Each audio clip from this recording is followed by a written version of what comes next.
श्री राम जय जय राम, श्री राम जय जय राम। नारायण समारंभां शंकराचार्य मध्यमाम् अस्मदाचार्य पर्यन्तां वन्दे गुरु परंपराम्। श्री गुरुचरण सरोज रज हो निज मन मुकुर सुधार, वर्णो रघुबर विमल जसु जो दायक फल चार। ओम श्री सीतारामचंद्राभ्याम नमः उमा महेश्वराभ्याम नमः श्री एकादश की स्नेश्वर धाम द्वारकाते नमः। संग क्रम में राम वनगमन में जब वनवास में हैं तो लक्ष्मण जी बोलते हैं, बोले लखन मधुर मृदु बानी, ज्ञान विराग भक्ति रस सानी। बोले लखन मधुर मृदु बानी, ज्ञान विराग भक्ति रस सानी। काहू न को सुख कुसुख दुख कर दाता, निज कृत कर्म भोग सब भ्राता। काहू न को सुख दुख कर दाता, निज कृत कर्म भोग सब भ्राता। कैकेयी पर निषाद राज ने जो दोषारोपण किया है, कुमति कीन सब विश्व दुखारी का उत्तर देते हैं लक्ष्मण जी। कहते हैं, पहले उसने कर्म को प्रधान बताया, फिर कैकेयी को दोष देने लग गया कि उन्होंने राम जानकी को सुख अवसर पर दुख दिया। ये दोनों बातें एक दूसरे के विरुद्ध हैं। जो तुम कैकेयी को दुखदाता समझ रहे हो वह तुम्हारी भूल है। जीव तो कर्मवश सुख दुख का भागी होता है, जैसा करता है वैसा फल भोगता है। यदि वेद नीति है, यह तो वेद नीति है और सभी इसे मानते हैं। कर्म जड़ है, स्वयं फल नहीं दे सकता, ईश्वर फल दाता है। वह शुभ कर्म का शुभ, अशुभ कर्म का अशुभ फल हृदय में विचार कर देता है। अतः कहते हैं कि सुखस्य दुःखस्य न कोऽपि दाता, परो ददातीति कुबुद्धिरेषा। सुखस्य दुःखस्य न कोऽपि दाता, परो ददातीति कुबुद्धिरेषा। रोषा कोई सुख दुख देने वाला नहीं, दूसरा कोई देता है, यह कुबुद्धि है। कर्म किया कैकेयी ने दुख पाया, विश्व ने यह मानना अब सिद्धांत है। विश्व के अशुभ कर्म के बिना उदय हुए विश्व को दुख नहीं मिल सकता। कर्म करने में मनुष्य स्वतंत्र है। मन में एक इच्छा होती है, यह पूर्व के कर्म संस्कार संग आदि का फल है। उसी के अनुसार इच्छा और चेष्टा होती है। यदि उस चेष्टा में फल की इच्छा न की जाए, कर्तव्य का अहंकार न हो, तो उस चेष्टा का फल आगे न भोगना पड़ेगा। चेष्टा में कर्तव्य का अहंकार ही आगे के लिए उसके संस्कार में बांधता है। रही चेष्टा में किसी को लाठी मारने की इच्छा हुई, यह इच्छा किसी अन्य द्वारा संस्कार का फल है। इसे वो चाहे तो दबा भी सकता है, भले इसके लिए प्रबल मन शक्ति आवश्यक हो, किंतु अंततः इस विषय में स्वतंत्र है। लाठी चलाता है, वहाँ मैंने लाठी मारी, इस अहंकार के कारण लाठी मारने के पाप का भागी होता है। नहीं तो यस्य नाहं कृतो भावो बुद्धिर्यस्य न लिप्यते, हन्त्वापि सैमान् लोकान् तथा हन्ति न निबध्यते। यस्य नाहं कृतो भावो बुद्धिर्यस्य न लिप्यते, हन्त्वापि सैमान् लोकान् हन्ति न निबध्यते। जिसे लाठी मारी गई उसे चोट लगेगी या नहीं, और लगेगी तो कितनी बड़ी लगेगी, यह सब उसके प्रारब्ध पर निर्भर है। यदि उसका प्रारब्ध चोट न लगने का है तो लाठी लग नहीं सकती। मैं करता हूँ यह वृथा अभिमान है, क्योंकि लोग अपने अपने कर्मों की डोरी में बंधे हुए हैं। आयु, कर्म, धन, विद्या और मृत्यु, ये 5 चीज़ें जीव के गर्भ में रहते ही रच दी जाती हैं। आयु कर्म च वित्तम विद्या निधनमेव च, पंचैतानि सृज्यन्ते गर्भस्थस्यैव देहिनः। 5 चीज़ें जीव के गर्भ में रहते ही रच दी जाती हैं, लिख दिया जाता है। आयु कर्म च वित्तम विद्या निधनमेव च, पंचैतानि सृज्यन्ते गर्भस्थस्यैव देहिनः। मनुष्य अपना ही बनाया हुआ दुख और अपना ही रचा हुआ सुख भोगता है। निज कृत कर्म सुख दुख मूलक है। तय निज कर्म डोरी दृढ़ कीन्ही, कर्म जड़ होने के कारण बांध नहीं सकता। हमारा अभिमान जो कर्म में है वही बंधन का कारण है, यही निज कृत का अर्थ है। जोग वियोग भोग भल मंदा, हित अनहित मध्यम भ्रम फंदा। जन्म मरण मह जग जग जालू, संपत्ति विपत्ति कर्म और कालू। धरनि धाम धनपुर परिवारू, सरगु नरकु जहाँ लगी व्यवहारू। देखिए सुनिए गुनिय मन माही, मोह मूल परमारथ नाही। लक्ष्मण जी कहते हैं कि दुख सुख का होना भी व्यवहारिक सत्य है, परमार्थिक सत्य नहीं है, क्योंकि विषय और इंद्रियों का संयोग ही शीत उष्ण सुख दुख के देने वाले हैं। ये उत्पत्ति विनाशील एवं अनित्य हैं। गीता में कहा गया है, मात्रा स्पर्शास्तु कौन्तेय, शीतोष्ण सुख दुखदा, आगमापायिनो नित्यास्तांस्ति तितिक्षस्व भारतः। असंग आत्मा को योग वियोग कहाँ, और जब योग वियोग नहीं तब दुख का संयोग कैसा, और उसके देने वाले हित अनहित मध्यस्थ कहाँ से आ गए। इसलिए कहा है, शत्रु मित्र मध्यस्थ तीन ये मन कीन्हे बरियाई। त्याग वगह वह उपेक्षणीय, अहि हाटक तृण की नाई। अतः योग वियोग भल मंद भोग और शत्रु मित्र मध्यस्थ भाव ही भ्रम हैं, इसी से लोग बंधे हैं। आगे उस जाल का भी निरूपण हो जा जिसमें ये 7 प्रकार के फंदे लगे हुए हैं। वह जाल जिसके फंदे में सभी संसारी जीव फंसे हैं, यही जगत है। वह जन्म से लेकर मरण तक फैला हुआ है। जो कुछ देखा सुना या मन में विचार किया जाता है वह सब इस जगत का फैलाव है। सुख की आशा से जीव इस संसारी जाल में फंसकर दुखी होता है। सुख की आशा से जीव इस संसारी जाल में फंसकर दुखी होता है। योग वियोग भोग भल मंदा। अब तक अवध के सुखमय शयनागार से सीताराम जी का संयोग होता रहा। अब उससे वियोग होकर भूमि शयनाज से संयोग हुआ है, जो देखकर गृह के दुख का कारण बना। परिसंयोग से या उस वियोग से सीताराम जी को लेश मात्र भी दुख नहीं हुआ।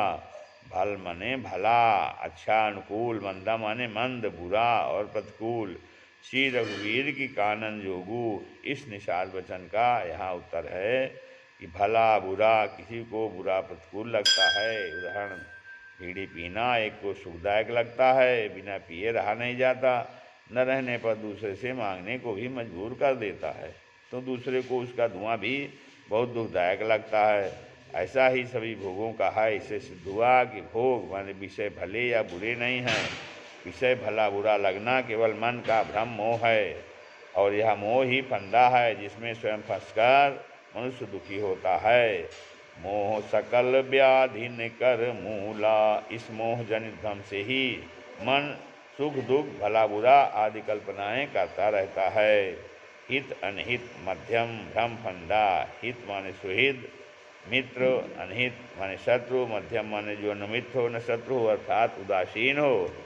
शत्रु मित्र सुख दुख जग माही, माया कृत परमारथ नाही। शत्रु मित्र आदि भावनाएं मन गणंत होने से भ्रम ही है। गुह को राम जी मित्र लगते हैं और मित्र को दुख देने वाली कैकेयी शत्रु लग रही है।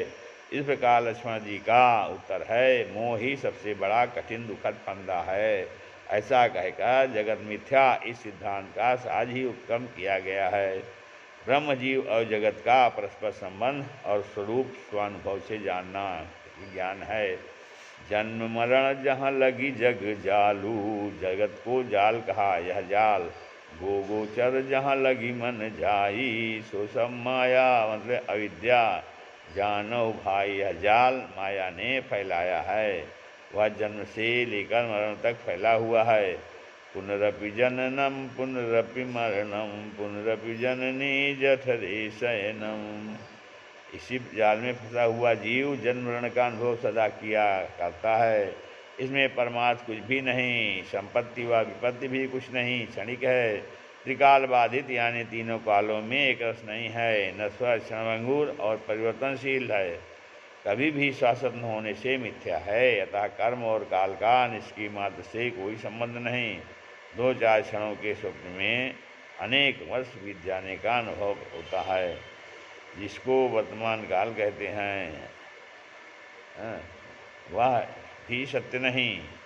जल पर खींची हुई लकीर नष्ट होने को जितना समय लगता है उतना भी वर्तमान काल हो नहीं सकता। अतः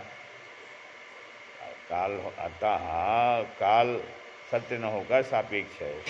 उनके कारण कर्म और काल भी व्यवहारिक सत्ता है। अतः ममता के आस्पद धरणी, धाम, पूर्व परिवार, यहाँ तक कि स्वर्ग, नर्क सब क्षयिष्णु हैं, इनमें भी कोई टिकाऊ नहीं। अतः सब असत्य हैं। सत्य तो वही है जिसमें देशतः कालतः वस्तुतः व्यभिचार न हो। किसी वस्तु में सुख दुख स्थायी नहीं है। जो वस्तु गर्मी में दुखद है वही जाड़े में सुखद है। जो वस्तु एक देश में जैसा प्रभाव दिखाती है दूसरे देश में उसका प्रभाव कम हो जाता है, स्वप्रभाव हो जाता है। स्वतः न कोई वस्तु सुखद है न दुखद है, न किसी में स्थिरता है। अतः कुछ भी पारमार्थिक सत्य नहीं है। अपना ज्ञान ही सबका मूल है। आत्मस्वरूप के ज्ञान से इनका प्रभाव प्रत्यक्ष भासता है। सपने में राजा भिखारी हो जाता है और दरिद्र इंद्र हो जाता है। सपना प्रतिभाषित सत्य है, उस समय में वह सत्य मानते हैं, उस समय वह सत्य ही प्रतीत होता है। किसी को यह प्रतीत नहीं होती कि मैं स्वप्न देख रहा हूँ, वह मिथ्या है। उस समय उसको सत्य मानने पर निद्रा दोष के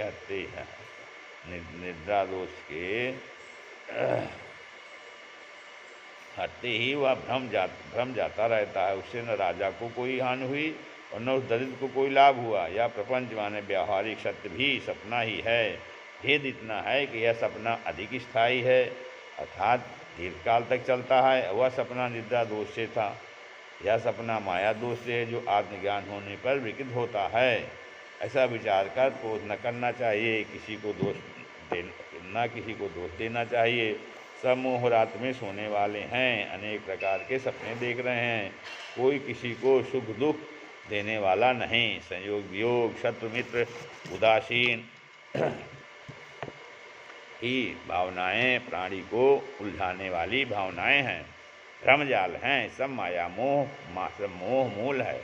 ये परमार्थ के साधक नहीं हैं, उनकी परमार्थिक सत्यता नहीं है। ऐसा विचार कर किसी पर रोष मत करो। राम के वनवास के लिए दूसरे का क्या दोष। श्री राम इस भ्रम फंदे से परे हैं, अतएव उनके लिए संयोग वियोग, सुख दुख, राज्य वन सब समान है। उनका न कोई शत्रु न मित्र न उदासीन है। उनके लिए धन धाम धन पूर्व परिवारों का कोई अर्थ नहीं। जब जगत का राज एवं वहाँ की कंगालावस्था दोनों स्वप्न के योग के समान ही है, तो उसमें किसी को निमित्त मानकर उस पर दोष करना कहाँ उचित हो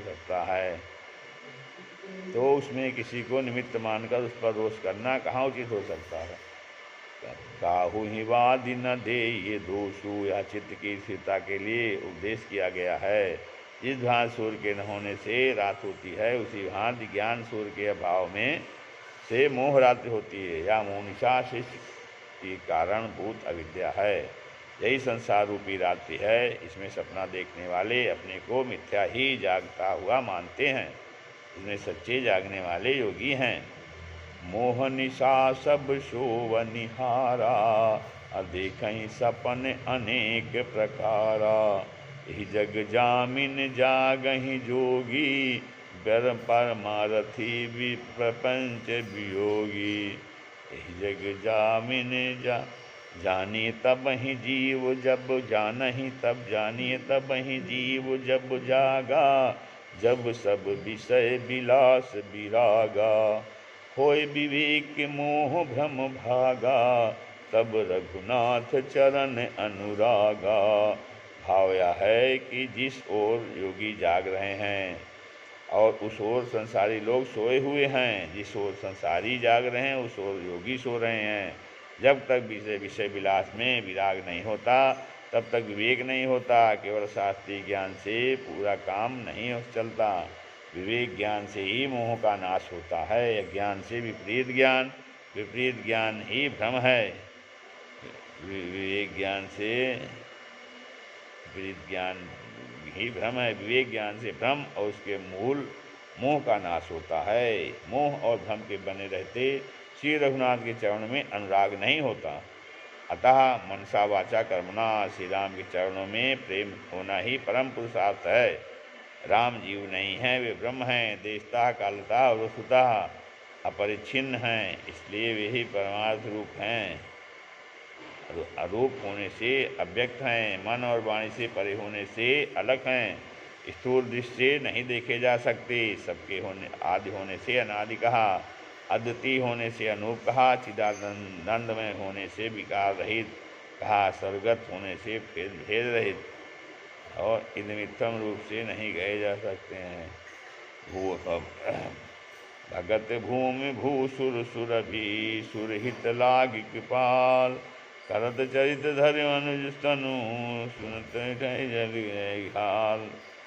इस प्रकार राम गुण कहते हैं। कहते कहते रात बीत गई। जगत के मंगल करने वाले राम जी ने जगकर शौच विधि की, फिर स्नान किया, फिर वृक्ष का दूध मंगाकर भाई सहित जटा बनाई, जिसे देखकर सुमंत की आंखों में आंसू आ गए और राम जी से कहने लगे, आप भी मेरे नाथ हैं। कौशलनाथ सबसे बड़े हैं, उनकी आज्ञा आपको शिरोधार्य है। वे नहीं चाहते आप पैदल चलें, इसलिए रथ लेकर मुझे भेजा है और कहा है कि वन दिखाकर गंगा स्नान कराकर दोनों भाइयों को 4 दिनों में ही लौटा लाना। तो 14 वर्ष के वध को ही संकृत करके 4 दिन किया गया है। मैं मंत्री हूँ, महाराज के प्रतिनिधि के नाते कह रहा हूँ। महाराज की आज्ञा से ही लौटने के समय आया हूँ। ऐसी विनती करके सुमंत श्री राम जी के पैर पर गिर पड़े और बालक की भांति रो पड़े। श्री राम जय जय राम, श्री राम जय राम।